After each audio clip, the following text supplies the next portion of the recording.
finale 100% féminine.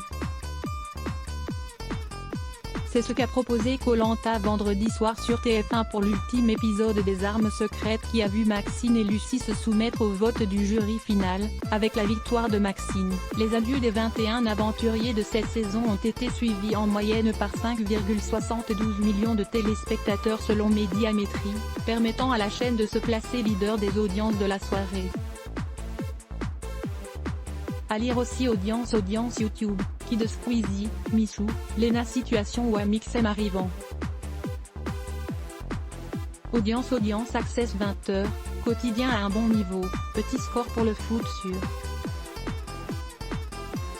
Audience Access 19h, Nagui petit leader devant DNA, mon meilleur gâteau en. La menace Capitaine Marlowe composée de 13 épisodes.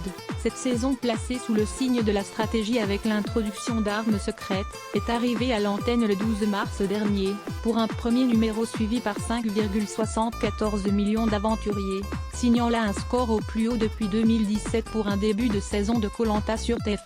Le leadership du programme produit par Adventure Line Productions a été remis en cause à plusieurs reprises, notamment face aux 15 de France sur France 2 ou à l'arrivée en majesté de Capitaine Marlowe sur cette même chaîne. En moyenne et en audience veille, Koh-Lanta, les Armes secrètes a été suivi chaque vendredi soir par 5,51 millions de fidèles.